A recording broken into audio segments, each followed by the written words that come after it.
Hello Leo, Sun, Moon Rising, and Venus Signs. Kamusta kayo? Sana ba'y nasa mabuti kayong kalagayan. Welcome back po sa Star Tarot. At kung bago kayo dito, welcome din po kayo. Please subscribe, like, share my videos, and leave me a comment po kung nakaresonate kayo. Thank you. So, tingnan natin kung ano mga messages ninyo. We have confrontation. Pick your battles wisely. Okay, Leo? This is a advice para sa inyo. Kasi baka meron kayo rito mga discussion with other people, may kaaway, may ganon, ano. So, you need to pick your battles wisely. Alright? Kasi hindi lahat ng laban ay kailangan nating harapin. May mga laban na kailangan nating deadman na lang, wag na nating patulan, 'di ba? Kasi if it's just waste of your time and energy, it's not worth your efforts, no? Kaya tignan ninyong maigi before you make a decision, before you take action. Kailangang isipin nyo muna, tignan nyo muna yung totoong sitwasyon, okay? Kasi ngayon baka merong kayong naiisip na kumprontahin, 'di ba? So ngayon ay maaari naisip ninyo yan, na yun ang initial reaction ninyo siguro, pero hold your hold your idea, okay? At tignan mo munang mabuti ang sitwasyon if it's necessary, alright? Kasi baka mas lalo lang makomplicate ang inyong sitwasyon. So pag-isipan ninyong mabuti. Creative wonderment, follow your passion. Okay? Sundin mo kung ano makakapagpasaya sa'yo. Sundin mo kung ano yung interest mo sa ngayon. Diba? Maybe kasi there is an opportunity, or there are opportunity siguro that might support you, 'di ba? Para ma-express mo yung passion mo, ma-enjoy mo kung ano yung passion mo, 'di ba? Magawa mo. So why not, 'di ba? So tingnan natin ano pa mga mensahe ninyo, Leo. So we have take action. Ayan. So feeling ko this is regarding your ideas, no? Or kung ano man ang mga opportunity na nandiyan dyan, maybe you need to take action. Alright? This could be a signal para sa'yo, no? Habang nandiyan dyan ang opportunity, di ba? For you, para masuportahan yung passion mo, masuportahan kung ano man yung mga interests mo sa buhay, then you need to start taking action now. Huwag ka nang magpatumpik-tumpik pa habang ang oportunidad ay kumakatok na. Okay? So, what else? We have love unabashedly. Beautiful reminder. Kasi, gano'n naman talaga dapat ang pagmamahal, diba? Dapat unconditional. Walang hinihinging kapalit. Walang sinusunod na bar kung hanggang saan, 'di ba?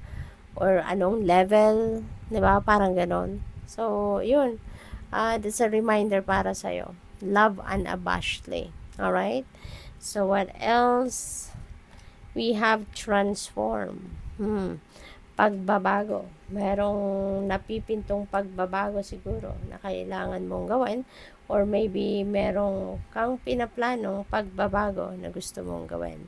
So, regardless kung ano man yan, hindi mangyayari yan if you're not going to take action.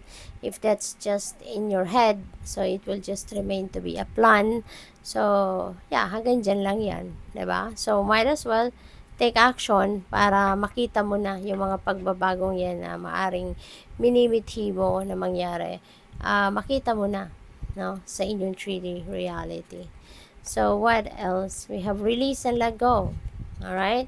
Anything that doesn't serve your highest good, anything that doesn't bring you good vibes, ay nako, that doesn't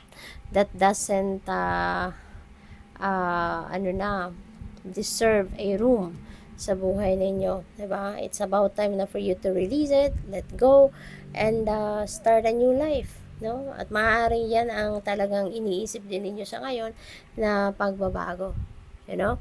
So maaaring sa ngayon iniisip mo na, naglilista ka na siguro what are the things na gusto mong i-release, what are the things or people or situations na gusto mong baguhin sa buhay mo, diba? So maaaring nandoon kayo sa puntong ganun sa ngayon. So that's good kasi handa ka ng baguhin ang inyong sitwasyon. And kapag mayroong pagbabago, ang iniisip natin is always for the better, diba? It's always for the improvement, diba, ng buhay natin, ng iba't ibang parte ng buhay natin. Kaya, good luck sa'yo. So, what else? Surrender to complete healing. Ayan. So, siguro, no, yung pag-release na to is related also to a healing process. You know? Kaya kayo, gusto mo na rin na i-release, katulad ng siguro, mga, kunyari, ano yan, pwedeng mga emotional burden, diba? Gusto mo nang i-release kung ano man ang emotional burden na yan, baka kasi gusto mo nang mag-heal, gusto mo nang mapunta ka sa, magsimula ka na sa healing process. Otherwise, you won't be in a healing process kung hindi mo kaya pang magpatawad, kung hindi mo pa kayang tanggapin kung ano nangyari, hindi mo pa kayang i-release kung ano man ang mga resentments, ano man yung mga sama ng loob, bigat ng kalooban, 'di ba? Mga galit, tampo, no? Kaya maybe those are your burdens sa ngayon na gusto mo din na i-release so that you'd be able to heal na, no? So good luck sa iyo. We have surrender to divine timing. Yan. Kasi hindi talaga mangyayari, no? Kung hindi pa divine timing, kahit ano man ang pilit natin na mangyari ang gusto nating mangyari, kung ano man yon, it's not going to happen if divine timing hasn't come yet. Diba? Kaya, surrender to divine timing. Sometimes, divine timing may differ from your ego's timing.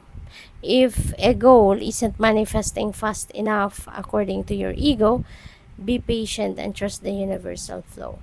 Kasi yun nga, there are so many things that are beyond our control. Diba? It's according to the divine order and timing. Kaya nga may kasabihan na kung hindi pa ukol, talagang hindi bubukol. Diba? If it's not divine timing yet, no, kahit anong natin, kahit anong gawin natin, anong pilit natin, hindi pa rin mangyayari. Kaya nga kailangan natin na mag-surrender sa divine timing. Diba? Kaya kailangan natin na mag-let go and we just let God. Diba? So, good luck sa'yo. Thank you for watching. Love and light. Namaste.